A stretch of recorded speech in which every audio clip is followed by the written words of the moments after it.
Hello, everybody. Welcome to episode. Well, we're gonna go with 69 again, or 420.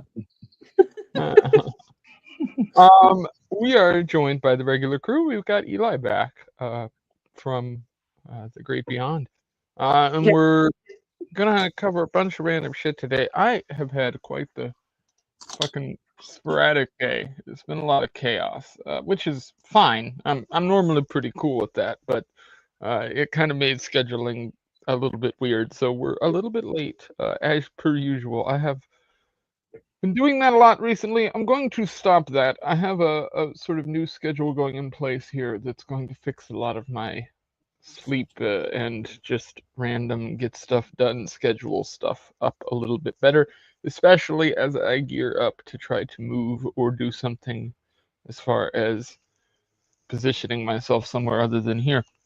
Bunch of fucking random shit going on in the world, including dead people. That's kind of the story I feel like most people are talking about in the news right now. We've got a ladybug himself, Lindsey Graham, takes a dirt nap. He's going down that Hershey highway for good this time, boys.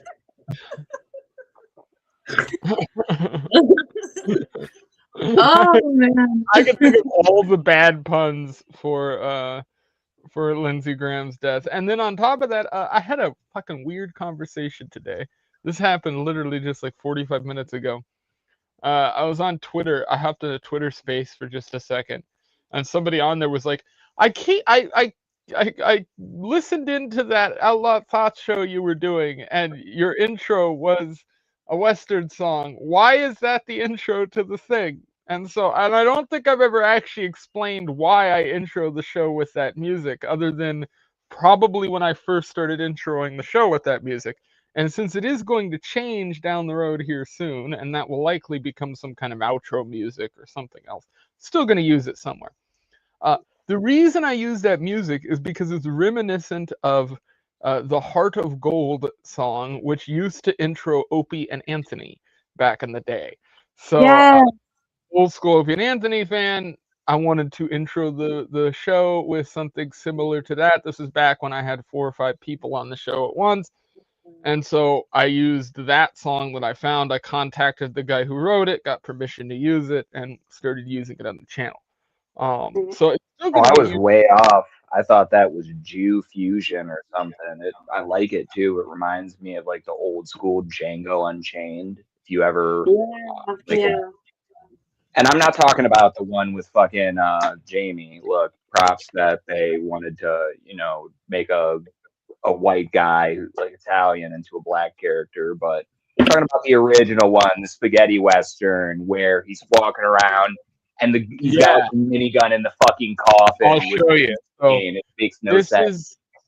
is the original, just because this is fun. A little bit of channel history here. So this was like a couple years ago or so when I first started using this, but it's based on this. This is the original intro for Opie and Anthony back in the day.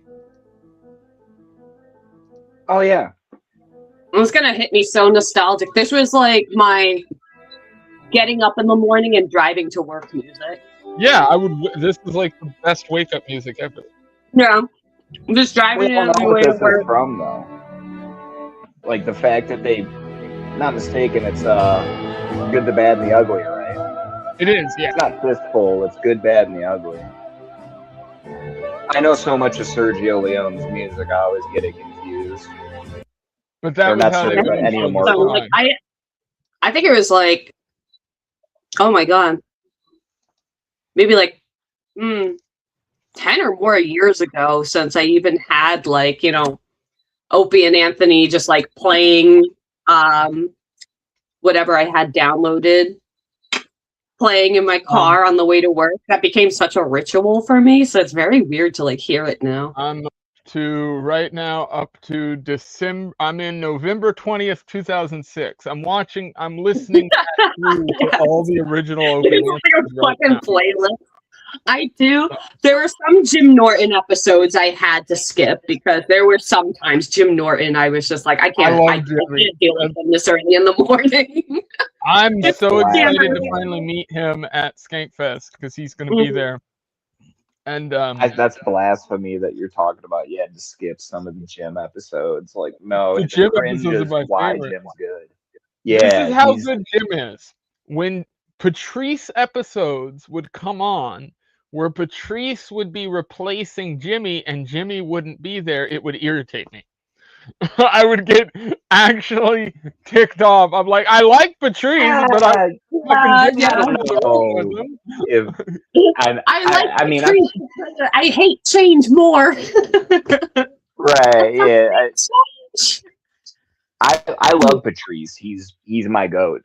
I always have him in like a battle with Carlin and Pryor just because those two are at the top for me, and they trade places here and there just because they both did different things that meant just as much in their own respects. But he was just, I don't know, Patrice. I never got mad. I liked when him and Jim were there on the show. Those were good moments. But I get what you mean. You don't want to like lose out on certain elements of the show because all of it makes it special. Yeah. But I love Jim, but I would trade anybody to get Patrice back. And I mean that. Like, I wish Patrice was still here. I wish Patrice was doing Skankfest. I wish Patrice was talking about white bitches. And like I need that, and he's not here to do that. And there's just like thing that frustrates me infinitely about not only the way that Patrice went out, but then the aftermath of it, is that what's almost overshadowed, at least in the Opie and Anthony world and that whole thing, that were that fan base and Patrice, because that's what made up probably 70% of Patrice's fan base were all Opie and Anthony people. That's where he got, I mean, he built up a huge portion of his audience from that radio show over But the it was years. also fair to say that Opie and Anthony got as big as they were because of what Patrice brought to the show. So it was like a symbiotic Well, I relationship mean, that both of them and benefited this is just me being mutually. like, just, I mean, and it's not to take anything away from Patrice, but no, I mean, Opie and Anthony were kind of at one point, especially in the early 2000s, like 2006, 2007, they'd be Yeah. kind of kingmakers for comedians because not just Jimmy, but anybody they would have on as a guest on their show, they could pretty much sell out any venue I mean, they would pump your numbers. So like Robert Kelly is a great example of this. Robert Kelly knew how to play the game. So he would go on there, he would pump up a couple shows that he was doing in the next months. They would run their little radio ads saying, "Hey, go see Robert Kelly at this address and call this number and buy tickets." And that was, I mean, a huge portion of the comedy market back then, because where Opie and Anthony happened to be live happened to be the biggest comedy cities. So it's like all Chicago, Boston, New York. So they had a lock on that area for advertising for a while. So I mean, like Patrice would go on there and he would kill. I mean, just rip people apart. Patrice's best quality to me on that show was him with the callers. Like him dealing with just like issues when people would call up and be like, "Here's my problem." That's why I think the Black Phillip show was so good. Was That's because such a different take from Patrice that I've ever heard. Not that I'm like angry about the way that you see that, but I've never thought about, because those phone calls don't last as long as him talking about what creep means to white people. Or when he's breaking down movies, he's actually expanding on points. Or when he's talking about how Obama isn't a good black president and he doesn't think shit's going to change if Obama, which he was ended up being right about. Not to like diss Obama or the black community, but Patrice kind Yeah. of he oh, he was kind of right about that shit 100%, that Obama was just put there to kind of trick a bunch of black people like Yakub technology Yeah. shit and being like, Yeah. I'm your He brother, got, so like, vote for inflection me and I'll credit. bring change. And then he just Yeah. passed a bunch of fucked up laws that took away freedoms from people. Like, I don't want to like make this a whole Obama speech episode, but it's just like Patrice, he knew so much about what was going on. And like, I don't want to say you're wrong about Opie and Anthony, but I don't think that they were the kingmakers. I like what you're talking about to me is more like, and again, I'm not like, hopefully I'm not coming off like a prick, because that's always my problem, is judging my attitude when I'm trying to talk about shit, because I'm not like trying to be rude. It's just for me, You're not cynical, you're a realist. So it's okay. it's not that I don't think that they had some power or momentum, but it's more it's clubhouse shit. And what do I mean by that? Well, in the clubhouse, everybody backs each other up, so a bunch of people can kind of move a bunch of shit around. You can create motion by moving it around people. If you have 20 people believe in something, that's good. If you can get 40 or 50 or 100 or 200 or 1,000 or 2,000, you see what I'm getting at, where I don't think Opie and Anthony on their own generated the pull that people think. And no. my evidence to support that is they are alone now. Opie is a lolcow, and Anthony is called a pedophile online. I don't think he's a pedo. I'm saying that people go up, there's videos of people going up to him in the street saying that shit. And that's the fragmentation of, you can't be this thing at one time if what it led to ended up being the reality of what it actually is. And that's, you have other people who succeeded more going down that same path, where like, I'll give you one example and then you can kind of like tell me what you think about what I just said. But, and not that I think he's the greatest, but Howard Stern is a better example of pull and doing the same kind of clubhouse shit, because he was a kingmaker, you could say, for people like Norm and Artie in a way. that he brought them into a spotlight. But people also say that about Kinnison, but Stern, he was the kingmaker. He was the guy that if you got on Stern, it meant something. You didn't even have to just be a comedian. If you were an actor, you were about to get some huge pull. And he was all over the place with what he did. Whereas Opie and Anthony, they kind of had to do this like very specific niche targeted thing that they didn't have the same freedom, even though they should have. And every time Patrice came on, that is when the chains broke, and they understood this and leaned into it. You can tell on those episodes, that's when they wanted to start talking about like N-word this or get racial. Or I'm not saying they weren't racial. I'm saying they used Patrice as a vehicle to be able to go into these areas where if they would have done it on their own, they would have ended up on Fox News. It would have been them instead of Patrice schooling abroad on Funny, being like, bitch, I'm going to be the arbiter on Funny, and you can be the arbiter on stupid bullshit rules. You don't live in my world, so you can't tell people what is or isn't. He was the only guy that could do that. I don't really want to just put him up on this magical pedestal like people can't talk their shit. But I don't know anybody else besides Patrice who he never really lost it all, even though he didn't gain it all. And it was like he didn't need O&A to do that because he succeeded beyond them. Like, he's more infamous than O&A are now, and he died years ago. You know what I'm saying? Yeah, definitely. Do me a favor. Can you try to just back up the mic from you just a little bit? I'm trying to figure out why you're peaking, and I can't figure out whether, because I've set all the settings correctly, but I think it's just that microphone might be, I don't know where that microphone is. Or if your input might be the issue. I don't want to. I just it's probably. But Eli, did you want to jump in? Go ahead. Is that any better? So I did have like my own analysis about this kind of stuff where I feel as though there was the earlier foundations of what is our algorithm now, what can cause trends or gain engagement. And, we have Howard Stern, or way back in the day, you had, oh my God. Imus or Imus in the morning. You had like way back guys that would gather listeners because it was convenient. It was convenient. People could listen in the morning on the way to their commute. It didn't take energy out of their time. They could do what they were normally doing every day, but tune in and pay attention and gain traction, like bring up those rates. Like what were the Nielsen boxes, how they used to like originally rate like viewing. So it kind of had that effect, I feel as though, with Opie and Anthony, because they were niche. They had a theme.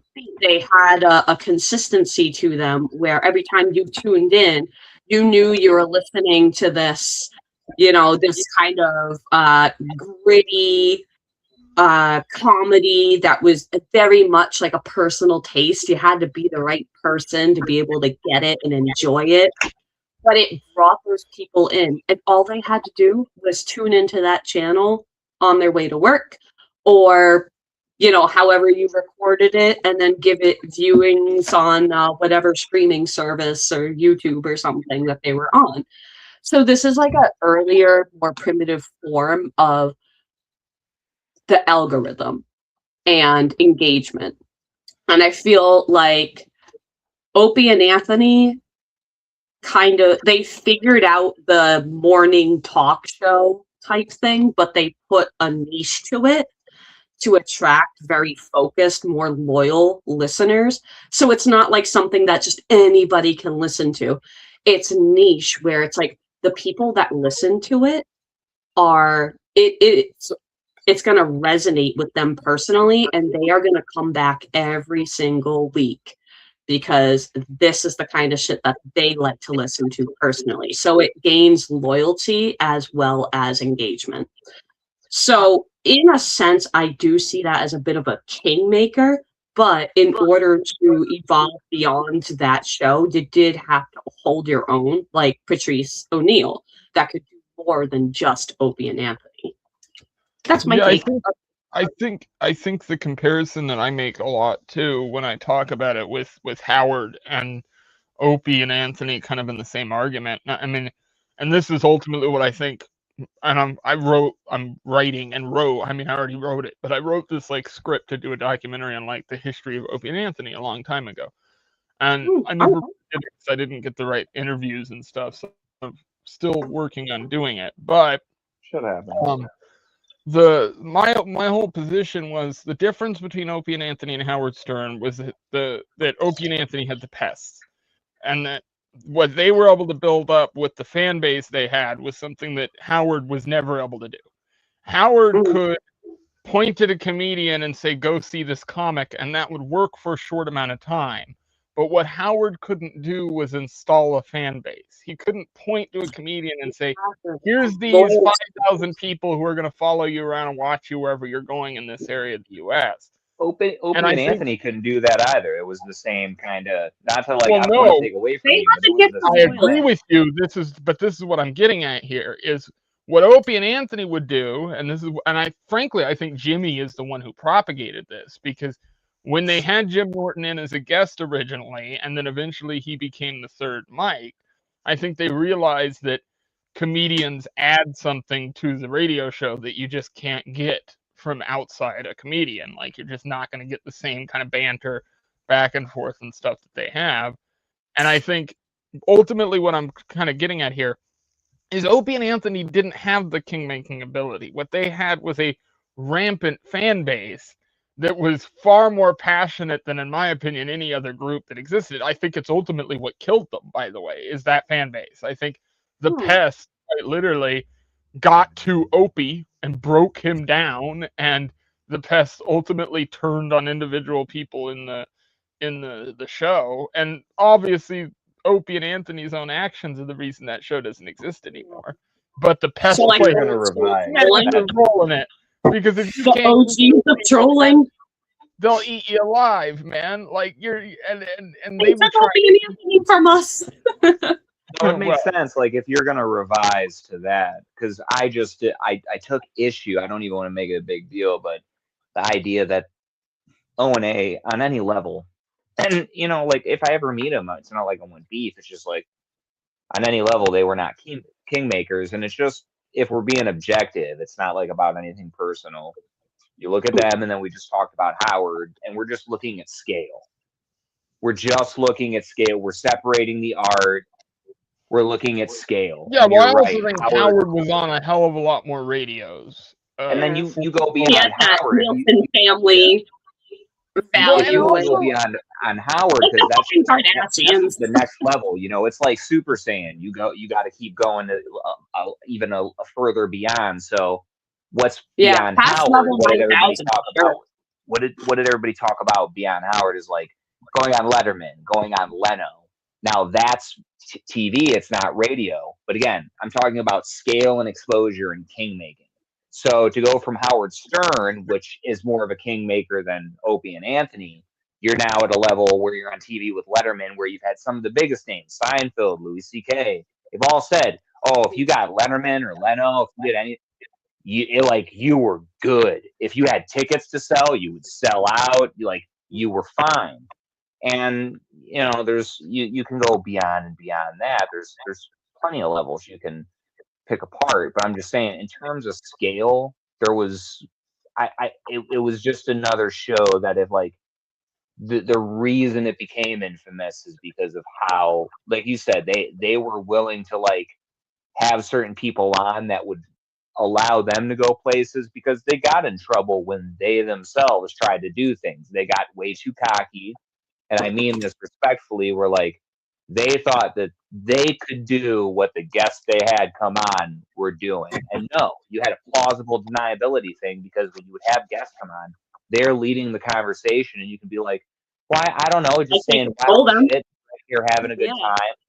And they got risky, trying to be too bossy, and I'm not mad at them.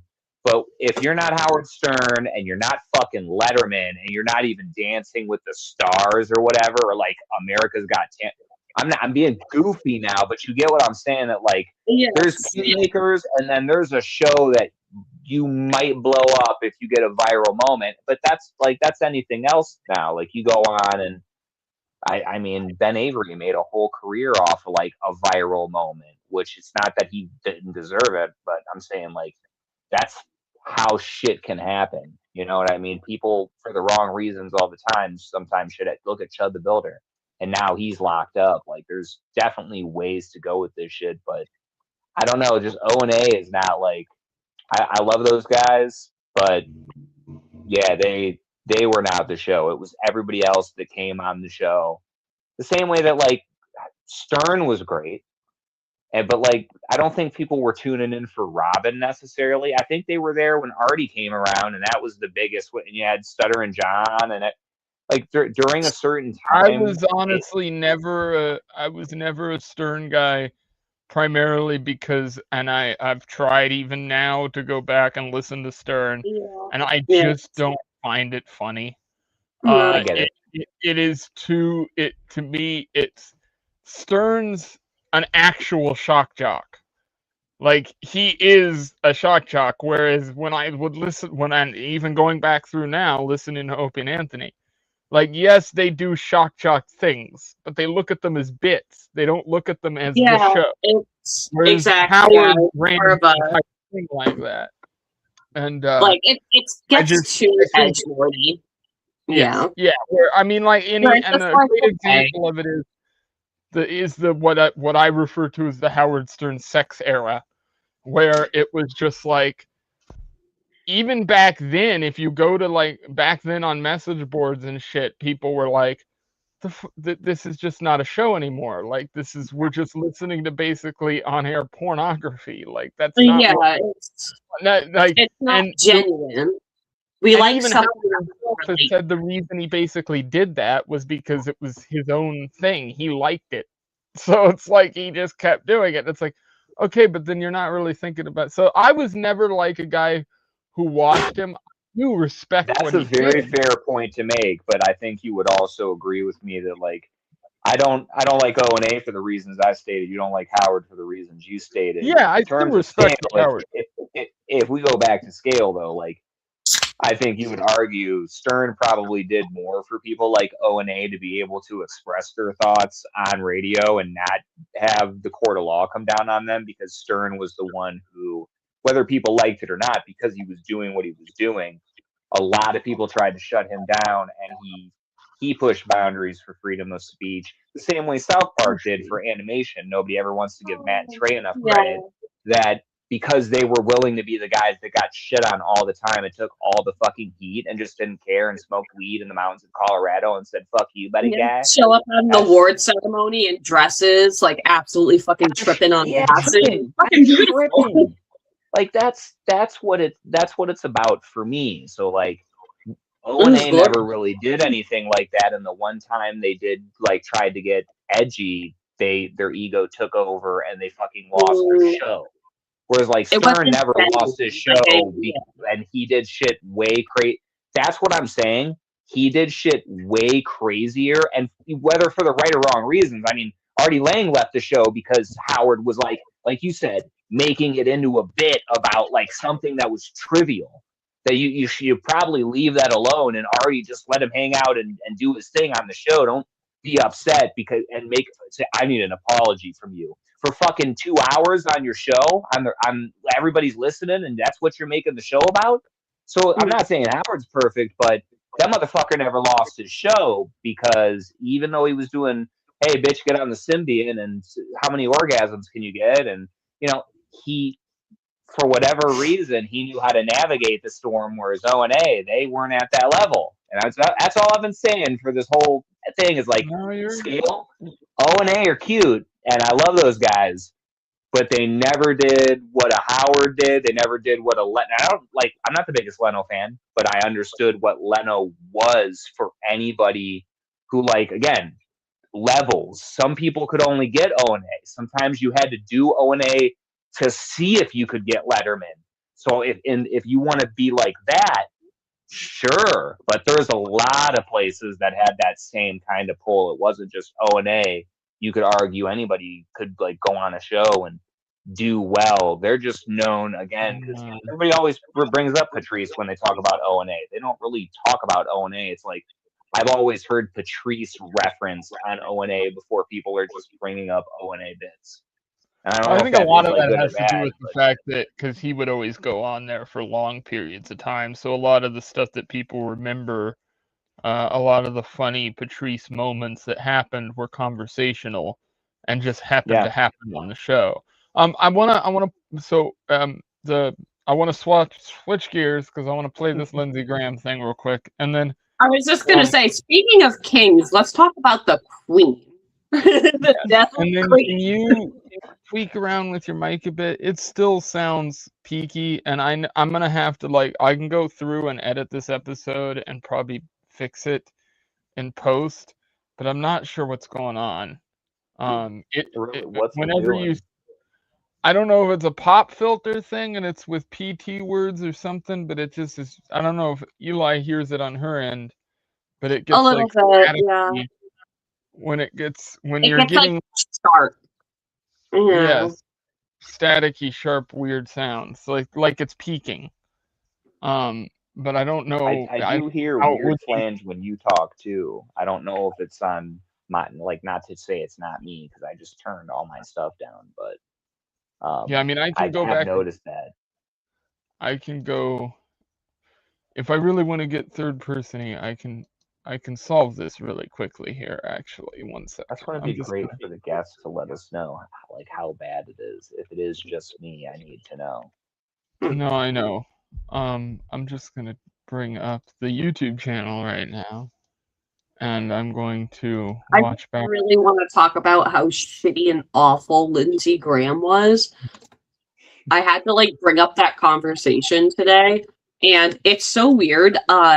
Charlie Kirk was actually in my dream a few nights ago, a handful of nights ago. There was a Charlie Kirk reference, and I remembered his quote about what is it? How someone reacts about somebody's death says a lot about them. It was a quote like that. So I did try to rein in how much I love that Lindsey Graham is dead. I have not been reining it in. There's so much blood on his hands, and out of respect for Charlie Kirk and how everybody responded to his death, where it's you don't have to agree with him, but his daughters were there that day. You don't have to like his wife. I don't fucking like his wife. But this man was assassinated for having opinions and wanting to go around and debate them and bring a table of debate to others and let them have a voice so we can have a good, clear back and forth. And you can go ahead and argue he only debated college kids, but I feel as though that's more of a Ben Shapiro kind of game. Yeah. But it was very weird that there was a Charlie Kirk thing in one of my dreams a few nights ago, and then Lindsey Graham died, so I'm trying to hold on to that whole how you respond says a lot about you. So I'm trying not to be vulgar and over the top about it. I don't want to be obtuse, but Lindsey Graham fucking deserved to die. Okay, anyway, roll the clip. Yeah. First off, I want to just show Hindi, and this is what we're hearing right now, because this is the YouTube thing. So you'll hear what it. Because even though he was doing, hey, bitch, get on the Symbian, and how many orgasms can you get? And you hear that? Such a good part. Oh, are you here? Is it still doing it? No, at least not now. Or is it just a temporary lull in the waves? Okay. Yeah, you sound fine now. I'm not sure. Am I too quiet now, or am I good? I just set it to automatically adjust, so you should be fine. Yeah. Okay. Yeah, you Maybe sound all right. mode for you. Oh my god, I'm sorry. I'm kidding. I'm kidding. Joke. I didn't even hear what you said, so that's Okay, okay. don't worry No, about actually, you sound perfect right now the way you are. And I just turned your levels to be automatic, so you should be fine going forward. I don't know what that is. It's just Yeah, they were weird. Itchy. It happened on Losercast for a minute anyway. It sounds almost like a record scratchy sound. All right, I got this right here. All right. Let's trash the ladybugs. No, this is just a very short video, but it's very telling of the timeline here.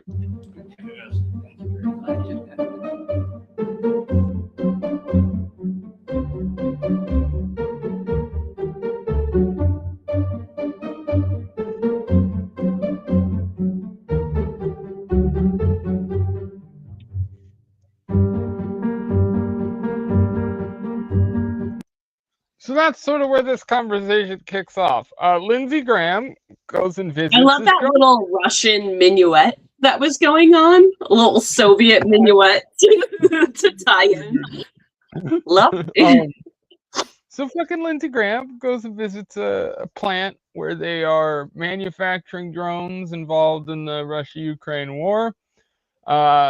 Lindsey Graham then leaves, so it's said, whatever. Well, what we know is that somebody the Russians blow up that facility that was manufacturing said drones right after Lindsey Graham flies out of there, and then Lindsey Graham dies like a day and a half later. So everybody's like, well, that's kind of weird, you know. Russia's kind of known for poisoning people. This is what my brain immediately went to. I was like, well, Russia's kind of known. Don't fuck with the KGB. Yeah. So part of my brain is like, did they just poison Lindsey Graham, and now the feds are gonna have to like cover it up just so they can like not go to war with them or admit that they're already at war with them, kind of deal, you know, be a proxy. That kind of seems like what people are hinting at. I think it's probably more likely that Lindsey Graham is old as shit in his 70s and probably got on a plane, and all that fucking southern bacon grease cooking and getting fucked in his ass probably. I was just gonna say it was the AIDS. And taking that long flight made some part of his body pop. And okay, what are we talking about? Those ladybugs? Okay, skin cancer. Skin cancer. That he had a cute little nickname for his skin cancer. The ladybugs killed him, dude. Josh Potter gets to take credit for exposing much of the world to this story, but I swear there's recordings of me talking about this beforehand, and I got it from an internet forum from E-Bombs World back in the day. I think it was E-Bombs World, but it was this thread basically talking about how fucking Lindsey Graham had been fucking prostitutes, these gay prostitutes, and that they were all commiserating on this big long forum about how one of the scariest moments was this male prostitute who ran out of the room. That was how the story ended. Who came into the room? Lindsey Graham was, I believe, on all fours. Yeah, and, he was in doggy style, waiting to be serviced. He was down to be bottom. Like he was bottoming. Yeah, for sure. How else did you know this? I believe the exact quote was, "Don't worry about those. Those are just my ladybugs." And that needs to be on a T-shirt immediately, by the way. I need to get like a what was it? 1955 to 2026, like whatever year he was born. I just want like a T-shirt that just has like a cute little like clip art picture of a ladybug on it, but then with like the year he died, and that's it. The right ones will get it. The right ones. I can do you one better than that. if you want to pull it up, Layton, because I would love to shout out Vandal on the channel really quick. I don't know if you saw the art he did. Yes. Yeah. If you saw the art he did of Lindsey Graham, oh my god. I saw that I saw the Dr. Pepper one, and you recommended that he should give one to Scott Horton. Yeah, I know. I said that. Yeah, it was cute. But I'm telling you, he did this with Lindsey Graham drawing, and that should be on a shirt. It's so fun because it has the exact quote saying like, "Those are my ladybugs." And he's bent over, fucking like looking back, ready to get loud. It's one thing to find it be if you need me to. It's fucking gross. Vandal. I'm looking for Vandal. 1 second. Sorry. My Twitter was closed out, so I had to reopen everything. I know, right? I should have just sent it to you instead of telling you to go find it. But that's Which how post I am I looking for? You'll know. You'll know when you see it. Like maybe I need to find it because I know what I'm looking for.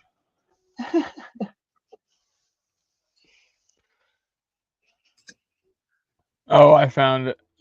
All right. Oh wait, no, this is the Mitch McConnell one. Sorry. Mitch McConnell, the fucking baby eater from Pan's Labyrinth.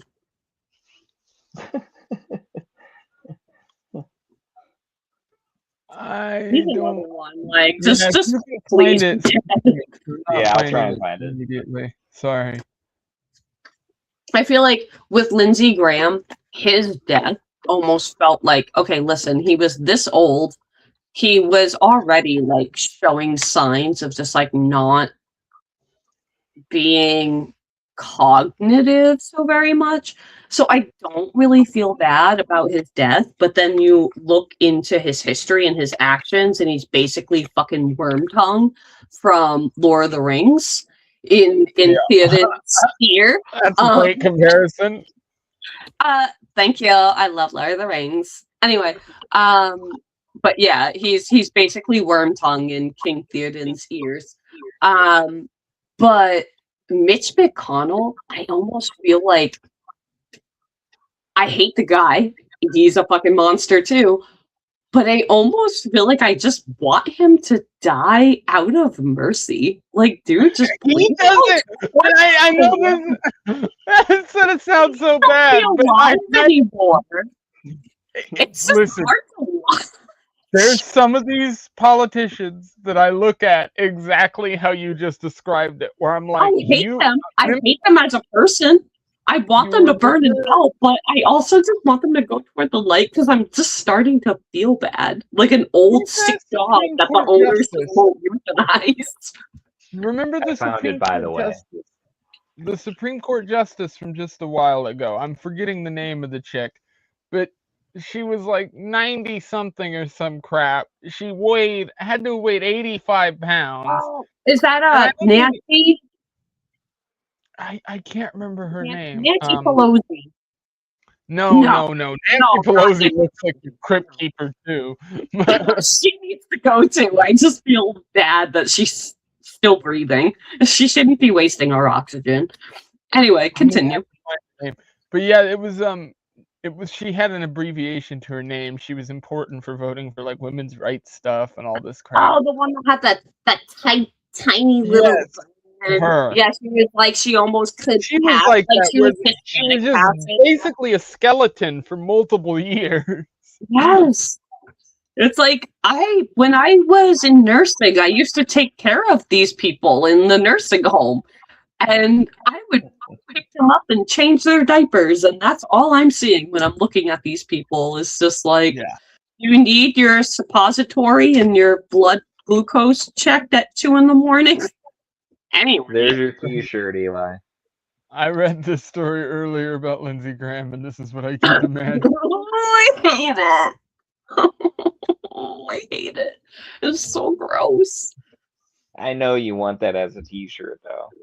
I do. I want it as a t-shirt. I want it as my lunchbox, so then I can make all my coworkers sick and lose their appetite, so everybody starves but me during lunch period. I gotta Is it see a if he'll do lunchbox? like a couple prints Like of a that or ladybug? something. He should totally do some prints of that. I gotta ask if Yeah. he'd be down. Yeah. That would be a good idea. Put it on a lunchbox. So you're desensitized to it and you can eat your lunch just fine.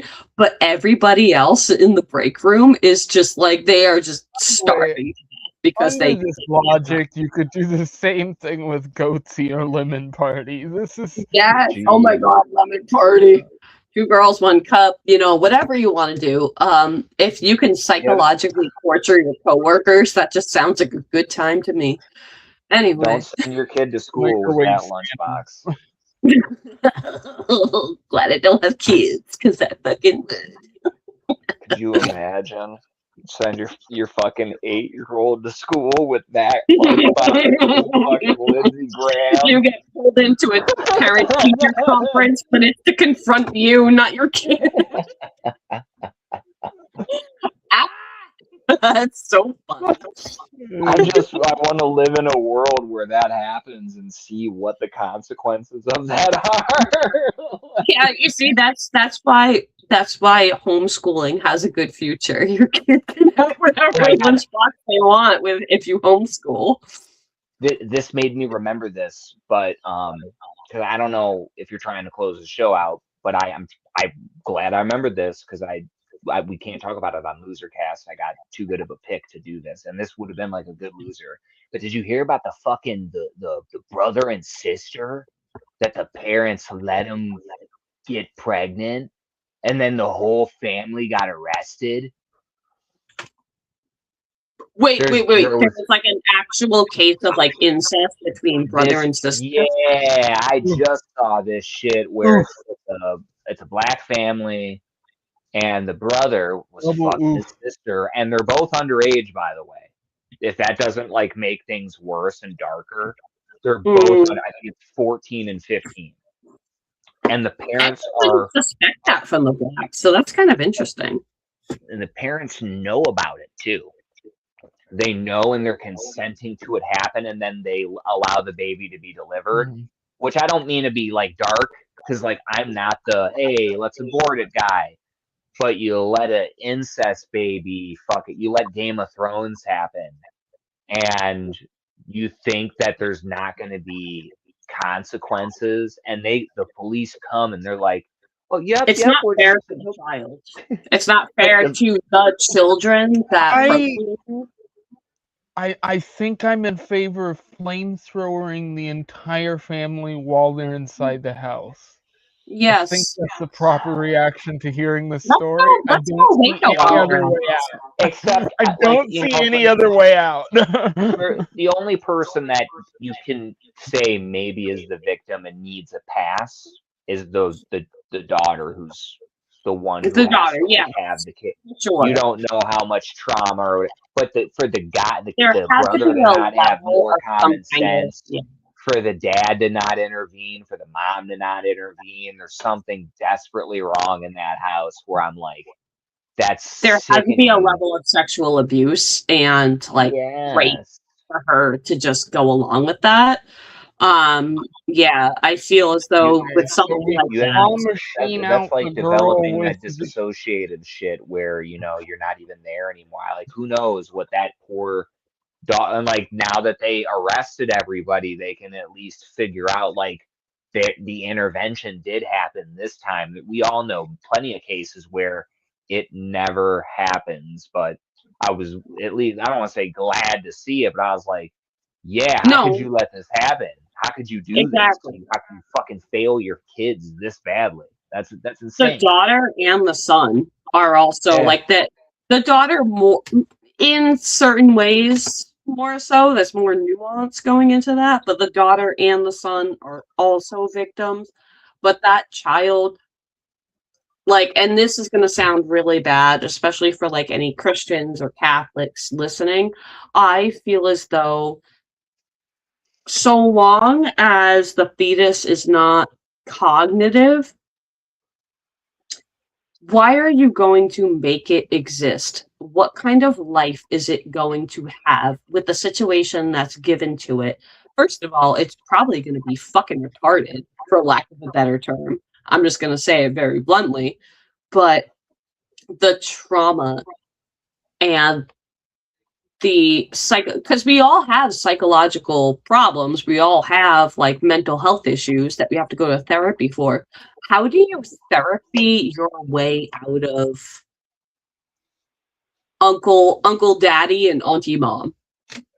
Pull up game mode. That's the neat part. You don't. Fucking Nolan says from the You don't. That's the neat part. 45. That's how you. That's the only fucking. I mean, that there's no back from that. I don't think you ever live a normal fucking existence when you have that hanging over your fucking head. That child is going to suffer so much mental and emotional pain. They are going to try to commit suicide. They're going to commit self-harm.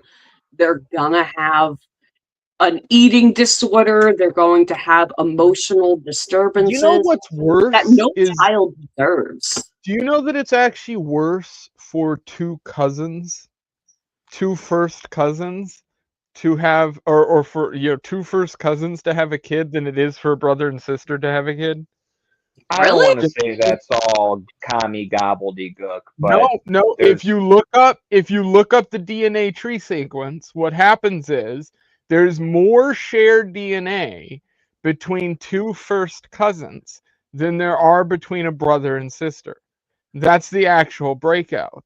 Because of the way modern Zionist science, though, and like, I'm kind of like Eddie Bravo. Yeah. I'm kind of like Eddie Bravo now, where like I don't believe in anything. Flat Earth could be real. I'm not saying I believe in it, but it's like anything could be real now. So when I think about like thousands of years ago, when like tribes were doing nothing but interbreeding, and I don't think they were smart enough to know like selective breeding and like the genetic sequence and the. I don't think that was happening. I think they were just fucking their moms and their brothers and their cousins. And then they were just having some of like the most strongest retard warriors out there. I can't remember how I heard this, because it's not a matter of them sharing more DNA. A textbook written by a Jew.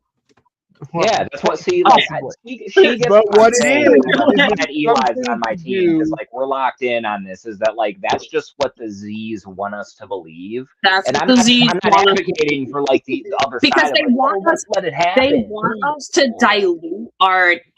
They want our gene pool to tighten into from a tree to I agree with Christmas tree. I'm not telling you this is correct. I'm just telling you what I read. I'm not saying this is what my genuine opinion is. I'm not saying go fuck your cousins, by the way, people. That is not the message here.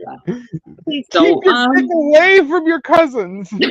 Well, look, if I write down in keep your dick away from your cousins. Specifically, I'm talking to any black audience member we have, because apparently, according to this story, that's where the problem exists. I thought it would have been, Texas or something, but no, apparently Atlanta, that's where you gotta worry about.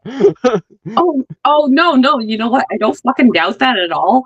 Did you know there's actually a whole thing? Atlanta's cost of living is very low.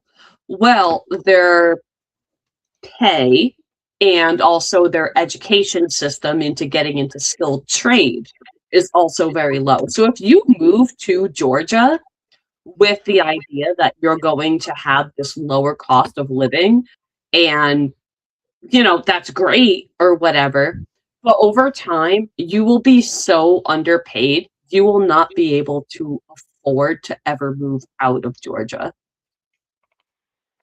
Oh, yeah. Have you guys heard about that? Georgia's a trap. Well, you know what else is crazy about Georgia? And again, I'm gonna live fact check myself here in a minute, but I remember this being an actual stat, but like the AIDS rate in fucking Atlanta specifically is through the fucking roof to the point where sickle cell disease. They can't handle the AIDS. They can't handle the AIDS. 50 and 100,000 or 40 and 100,000 or something, which was like literally like the rates you see in like some third world countries and shit. Like, really not good. Third world countries like Africa, where they're depositioned to sickle cell anemia. People running around Atlanta looking for babies. Can't fight off anything. Yeah, of course they have AIDS because they're red blood cells. It got so bad in Atlanta that the Catholics showed up and started taking away condoms. Oh, that's it. You know what? The Catholics do have a tendency to do that. That's a bad joke that I just made. That's okay. I get one bad one a show. that was not a good I wonder joke. if there's some guy who has like an identity crisis where half the time he's Mr. Glass from Unbreakable and the other time he's like the inverse Professor Charles Xavier and he's just in a wheelchair talking about, you don't understand. That's the craziest AIDS is how you become an X-Men. You can't get mutant powers until you get AIDS. It's the only way. Now fuck me in my ass. All your bones. Okay, that is the best version of modern Magneto. Charles, I can't do this. You must, Fagnito. It's the only way, Fagnus. Oh my god. It goes against everything I know. Trust me. Oh my god. I have to draw a character called Magneto. Oh, that's so beautiful. So, you okay. call it Sex-Men. You call it Sex-Men. It's about Sub-Saharan Africa. Sub-Saharan Africa. This is coming from Gemini. Sub-Saharan Africa, the overall adult HIV prevalence is roughly 4.9%. Okay. However, this varies drastically in West and East Africa, where it dips to 1 to 3%. Okay. Metro Atlanta is roughly 1 in 51 people at about 2%. And downtown Atlanta is at about 3.2%.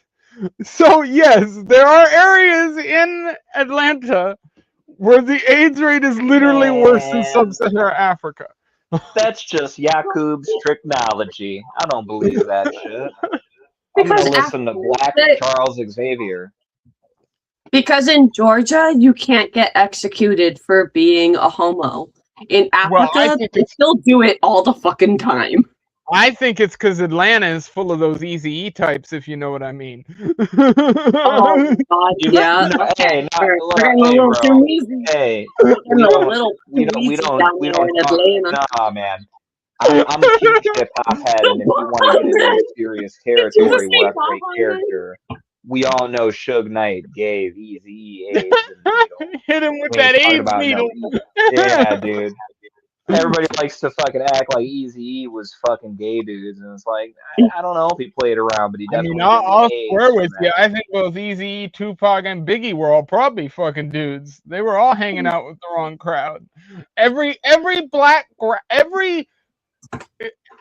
If you go back, and I love doing this because there's the documentary on Netflix was my favorite because I did this with a buddy of mine in the room. I just paused the documentary with Eldon. And there's like 4 guys standing around Eazy-E and Tupac in this one shot. And they pop up on the screen, all the people's names that are with them.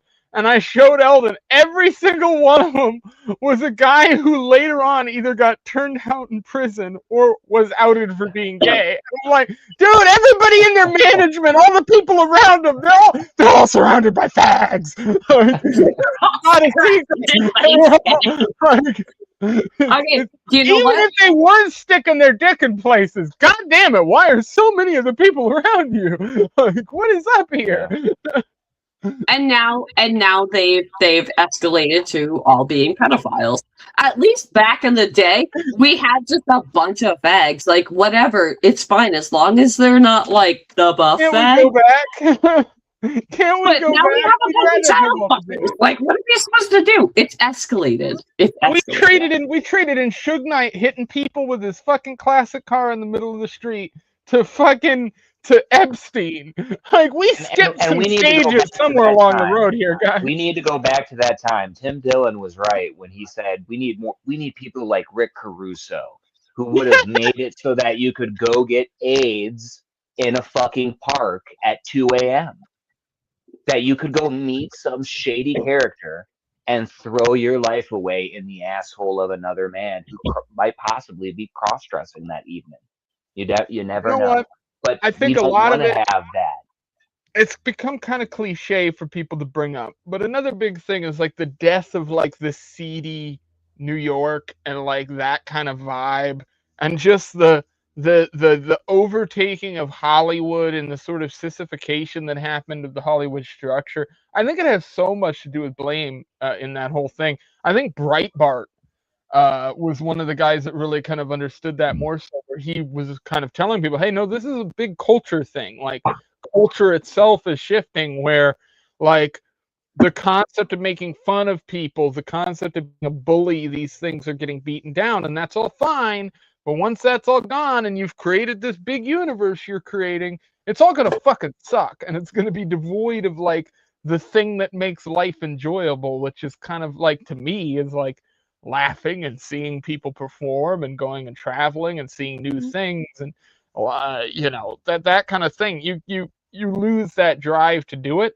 People aren't traveling as much anymore. People are more likely to just sit at home, kind of do their own thing. People don't move up into other jobs. They're more likely to stay in the same positions. And that's not a bad thing, but it's also not a Nobody's good fucking thing. anymore. Nobody's That's a fucking big anymore. part of it too. No, Not but only everybody's that, acting like they can't either. Like, I just can't get in. And it's like, not because you're only a is fucking loser, it stays at the house. And I mean, that's not about only men and women. not only is nobody doing that, but nobody's if you look at like other things too that are really alarming to me, things like the adoption rate. The adoption rate has plummeted, gone down into the fucking toilet. No one's adopting either. Really? So people aren't having kids, and they're also not adopting kids. They're not. They're like so that's a fucking problem. See, that was like Because like always my. Oh, we're getting sound is getting weird. no, Oh, you're that was actually always one of my things too. Was like,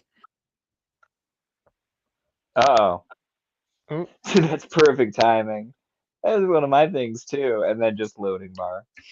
yeah. Eli dropped. She'll be back in a second. I'm sure she'll figure it out. I can I guess message she her. was hearing weird noises over there. Yeah, probably was her loading weird. I'm gonna just tell her to reload.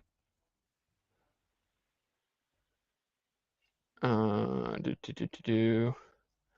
Just go ahead and rejoin.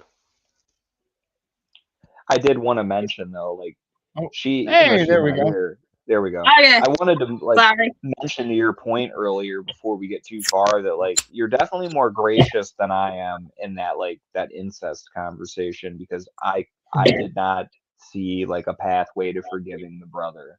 Maybe that's No, I wrong don't of me, either. but like I don't. the Truthfully. brother should have known better than to think it is okay But and I that think he we're both just was guys. gonna It's I impregnate think still a there's a her. reason child. we can't.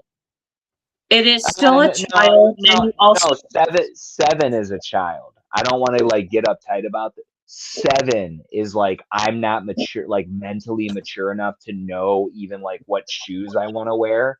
At 15, you know enough about life where you don't Yeah. put your dick in your sister and get her pregnant.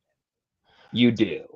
You do. It doesn't matter if your dad's doing it or somebody's you know better than to do that to your sis, your little sis who you're supposed to protect. That's not protecting her, sticking your dick up in her. That's fucking both of your lives up forever. And then, like Leighton said, making a life that now that child has to bear this curse that it didn't ask for, which no wonder nobody's fucking and the adoption rate's going down. Why would anybody want to bring a kid up in this world that we're creating now where more to Leighton's Yeah, point, everybody wants to I be don't like bitchy. that. I don't like that the last part of that take, because I've always taken the position that, and like adoption's a great example. I think adoption's like one of the best thing people can do. I Oh, I advocate do. I think it's it because good. I think the problem with the current system we have, especially now, is you have a lot of people who are like looking back and going, yeah, I wish I had started a family, wish I had done this, didn't have the opportunity. Now you do. You have people that need help or are in bad positions. I think that's really one of the best things people can do. I do think that you create an environment where the media, frankly, and all the religious groups in the fringe are basically telling people that exactly kind of that message that you just put at the end, which is the world's so bad, everything's so bad, you don't want to bring kids up in this world. And my position has always been, well, no, you as a parent, your job at that point is to make sure that their environment is better than what that outside world is, to put them in a position where they can handle that world. But also, so why not take a child who needs? That's one of my things. Is a lot of families that are so like, oh, I just want us to have a child of our own. And it's like there are so many children in so many other countries, and even forget that, so many children in our own country that are in need of a loving, safe family. I'm 34 now. I've never had a child, and I'm in no rush to. But my plan was always like, if by the time I'm in my 40s and I have like, you know, my actual like shit together, and I'm like, holy crap, I was never a mom. And I could have been like, oh, I didn't even realize it. I actually could have been a mom.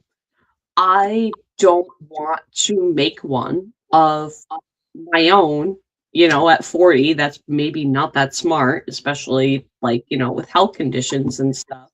And how annoying it is. And also, babies just suck. I don't like babies. I like little kids. I like little kids. I like older kids, and I like teenagers. Babies, I like to babysit them for a day and then just be like, oh, he was so cute and squishy. Take him back. Take him back. I don't want to sleep tonight. Goodbye. He was adorable. He was like a little snuggly baby bear to me all day. And now not my problem anymore. I want to go home to my stuff, my quiet, I'll my keep peace. my mouth shut on that because, like, I feel Mr. Contrarian today, and I don't want to like just be act like I'm well, that's fine. Yeah. I keep my mouth shut. Hey, I'll tell you, there is something we might all agree on that I don't like about this whole thing, which is surrogacy. Yeah. I'm not a big fan of that whole process. Okay, you got two people, right? Mother, father, can't have a kid, so they go to surrogate. They give them embryos or whatever, or natural eradication. That's fine. I don't have a problem with that. Go adopt. What the fuck is wrong with you? Go adopt a kid. System. Yeah, but you do. You have a whole business that's been created on. Yeah, it's a money grab. It's a crash cow. Couples and lesbian and gay couples basically Go adopt. Wanting to have a kid, refusing to adopt, doing embryo placement, and then basically renting somebody's womb basically for a 9-month period to produce a kid, and then taking that kid from what is biologically kind of the mother. Connected to. Yes, right. It's biologically connected to the mother. And forcing that kid into being raised in a household that's almost never traditional. It's almost always woman and woman or man and man. And that's it's a pet. It's a pet. Wait, that's how pets are. Yeah, that is kind of. Not fully, but like it sounds more like a pet than a child. There's a bit of it. And I've known 2 gay couples in my lifetime in Alaska, or actually one of them's now in Seattle. One of them was in Alaska, who did this, who had money. They were couples with money. They were both semi-successful. And I have to be honest, as somebody who grew up around all 4 of my brothers being raised and all this, they treated that fucking kid like a pet. It was like their fucking chihuahua. And not just early on, but up until the time it was like 2 or 3 was the last time I talked to any of them. The kid was probably like a toddler at that point. And it was still the same thing. Like it was like a designer. They invested in a dream, not in a child. They invested in the dream of making this baby rather than, like, it's almost kind of like in love. Like being in love with the idea of being in love. They didn't invest in the idea that this child was going to need them and taking on the responsibilities as parents. they were wrapped up in the romanticized idea of loving this child that they made. And I feel like that is such a special thing with adoption, where you choose to adopt. That's what it is. You're absolutely choosing this child that is not yours. It's you know what you're getting into, right? not, You have this kind of you want them to like you. You don't get to just say, "Hey, I bought you." Yeah. I bought you, I made you, you're half my DNA, you're mine. You actually have to put in the legwork and the effort into, like, I think I love you, please love me back, let's be a family together. I actually think that family therapy and family counseling should absolutely be mandatory for blended families. I think it is like. I mean, I might even go as far to say that's mandatory if you're adopting in general. It's probably a good idea to go through those kind of things. Because but even with stepchildren, stepchildren, and just trying to be like, hey, I'm not your parental figure, but I can be a trusted adult and a friend.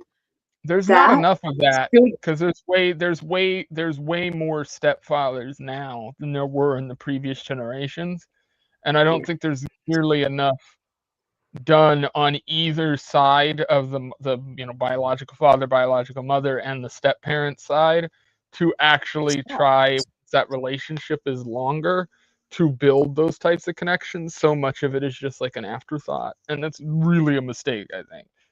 I feel so lucky. I just want to give a shout out to everyone. Stop talking. I want to say something sappy.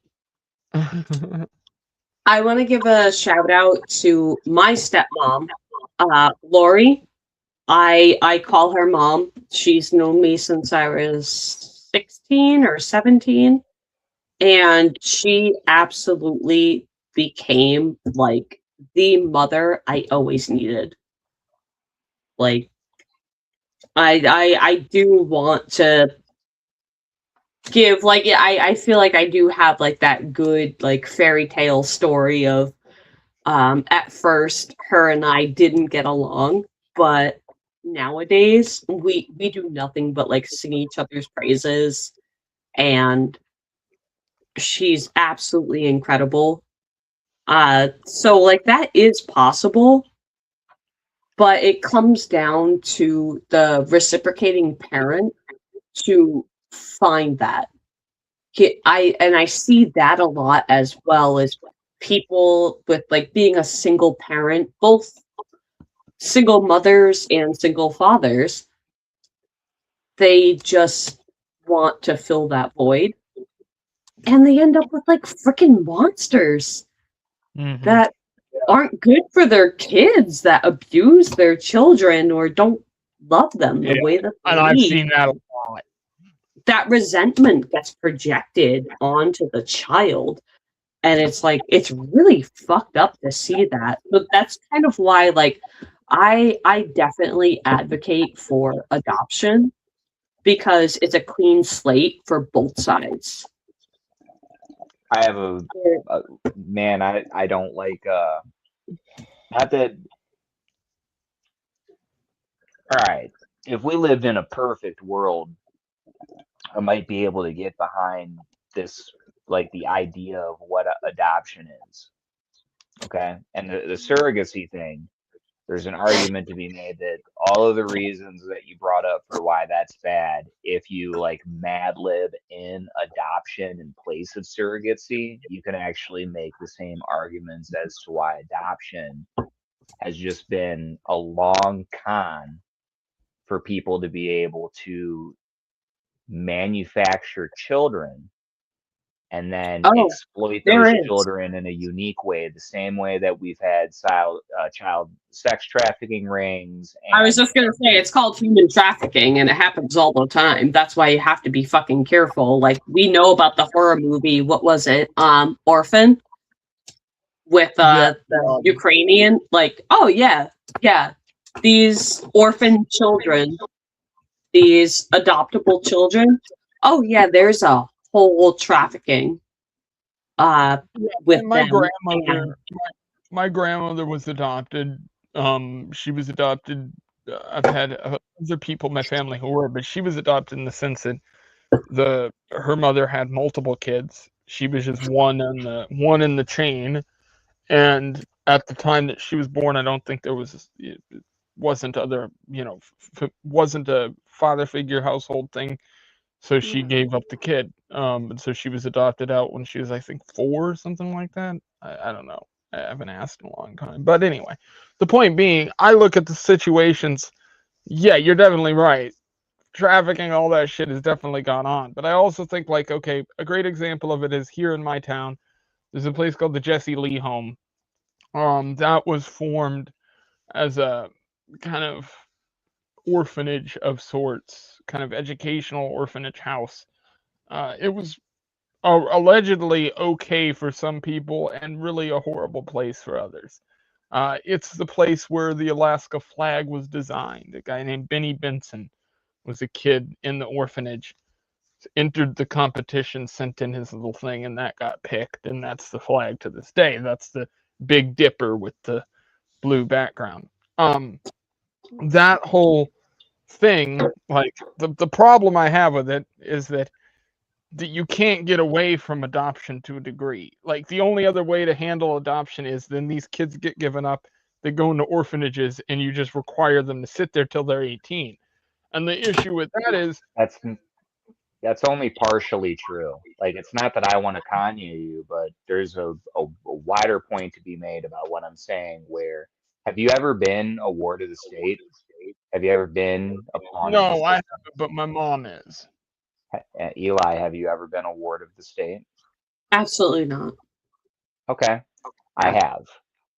So I have a little bit of anecdotal evidence as somebody who's been in the system, and I can say not just from, like, no offense, not from just an observational point of view, but No, from a lived I'd like to experience. hear a different You, perspective, please. the it's not because earlier I don't want it to get misconstrued that, like, I was trying to say that, like, fuck adoption when I said it makes sense that the adoption rates are going down. I meant that it makes sense that those numbers are going down in correlation that people are also not fucking and having kids as much, because Right. I think the idea of people wanting to have a family is so broken and distant from their mind that they're, even if they will regret or resent it in 30 years from now, and whether it's a naive acceptance, there's people that have already kind of acknowledged that you could go out and you could make a kid right now. You could go fuck some whore or go find some guy to just jump on his dick and let him come inside you. And 9 months later, you'll have a kid, and it won't be born out of love, but you will check the box that you have had a kid. Sure, you can adopt. Sure, if you can't fuck and have kids, you can do surrogacy. But the only way that you're going to stop kids, like, being in an adoption system is to completely abolish the adoption system by incentivizing where people can't abandon their kids. And, like, there's always going to be abandonment, but we've made it an institution where people are kind of in an odd way incentivized or rewarded for abandonment. Like comfortable. And back So, in the like, day, like, comfortable. you'd have a baby get, like, put into a river or whatever, and that's sick and twisted. But in today's modern society, I don't think you get away with it as much. And if you do, there are consequences to that. But people who are in those situations where there's no personal accountability and they kind of just get to do whatever they want. And then, like, that family got justice. Like, all of them got, except for, again, the daughter, all of them, like, got what they deserved in a situation where I don't ever want to see kids be adopted the same way that, like, if old people with AIDS and with herpes would stop fucking young kids and lying about what they have, you wouldn't have AIDS anymore for like, AIDS would be gone if all the Lindsey people Graham. that had AIDS stopped fucking people Maybe that didn't have AIDS. Like, AIDS isn't just gestating in some alien, like, the movie Alien. It's not in some egg everyone waiting to face has hugger you and give you AIDS. It's like people keep making these bad decisions, and, like, now the same way that there's, like, an AIDS machine, that there's all this money that gets funneled, and we know it's just like another money laundering scheme in a way to be able to act like you give a fuck. We all know all these charities and all these things. That's why like I'm getting so on my pedestal about abortion, or not No, abortion. and you're right. Like I mean, I see it and I get that. Yeah. I mean, I definitely I think just there's an angle to the way that it's done that is mechanical. That's definitely not good. And I definitely agree with you that adoption in the way that it exists probably shouldn't exist. I just don't think you're ever going to get rid of, I don't know, the need for it. I do think that having it run more by community basis on smaller scale is the way to handle it, whereas now the federal and state governments handle it, and that was never how it was done historically. When my grandmother was in the adoption agency, when my grandmother was adopted out, all that was all done in a time where it was more common for you to have in one state, say, 15, 20 orphanages that were all run independently, most of the time by different churches, different groups. Now, that makes it a bit of an issue where you have to investigate and keep very close eyes on these things. But what it switched to in the modern era is now you have juvies, right? And a lot of yeah, times, you have whole lockup adoption, facilities where these kids have to right? stay and bars on the window. You're not So allowed to leave. And imagine the growing whole up. system is built together where the juvie and the adoption agency and all those government entities are right there next to each other. It's all one big conglomeration. So I agree that is fucking disgusting. It's basically became bureaucratic adoption, which is, yeah, a machine that's going to result in more trafficking, more bad shit in And some of general. those kids, if they're given the chance, and I don't mean like to justify the whole ward of the state thing in a way either, but I think one of the most intelligent ways of utilizing those resources, because like you said, community involvement, like putting it more on the actual community is an idea. But we also know that like the reason why we have homeless is because we abandon our community. We don't see enough in a person we walk by to be like, hey, let's get you a job somewhere and then find you one of these apartments that needs to be rent. Like, let's make sure we get you off this block because I bet you were somebody's son or daughter at one point. And like, I'm somebody's son or daughter, and I wouldn't want my son or daughter. But we constantly dismiss people every day and act like they deserve what they got, or we don't want to look at them because it makes us feel bad. So if we can't even trust people to take care of the homeless and make sure that they're not impoverished, how are we going to make sure that on that level, like we're not even there yet to have that conversation to where like I hate to be so defeatist about the whole thing, but again, one of the arguments I would make in favor of like giving kids more of an independence pathway when you give them like that, autonomy, semi-independent living is a great way where like you kind of have somebody who's like a dead mother or whatever who runs the establishment, and you're allowing these kids to leave the property and go live their life and take chances in the world, and you're giving them a little bit of a boost, like here's money, here's transportation, here's food, here's I think that's more successful than like let's allow these kids to be dominated by somebody through paperwork. And like it's tough. I hate to put it so like weird, but it's just I keep seeing kids get taken advantage of, and it's just like a machine where they get funneled and you don't have any rights, and then you have to be given to somebody who they can make decisions, and you're just My trapped. phone's dying. My phone's dying. Okay, bye. Oh, No, have a great I'm sorry. night. My phone's shutting down. I'll text you. Don't worry. damn it. Sorry. I mean, we could cut it. I'm just gonna keep ranting about this shit anyway. It has No, been we're good, and we're about the time we normally close out anyway, especially with us being late anyhow. Um, go follow Eli on Twitter. I'm gonna get her at here. It is everybody knows my plugs already. yes, at Slow Child Ahead on Twitter and at Ginu TV, GIN GINYUTV. Can't believe you For said Ginyu. I could tell you're not a Dragon Ball Z fan because it's Ginyu, like Captain I Ginyu. know I'm not Fucking an anime guy. Um, all right. I hope everybody had a great night. It's been a wild one. There is a loser cast tonight at the regular time. I'm gonna get all that stuff up. Do we have the guest I'm thinking of coming on tonight, or is she not coming on yet? Huh? Do we have Say the that. guest coming on No, tonight that I think no. that I no, she's actually not just coming on got. yet? I just got a response from said guest, and they are not going to be on tonight. So, Okay. we're just rolling. So yeah, tonight is going to be just us minus Tyler. Okay. But everybody else should be there. So maybe I'll throw out an invite to somebody on Twitter. I'll see about that. But or maybe we'll bring somebody from the chat in. I don't know, just an idea. We'll see about that later. Yeah. I'm gonna put up the tweets for that here shortly. But I hope everybody had a great night. Peace. Peace.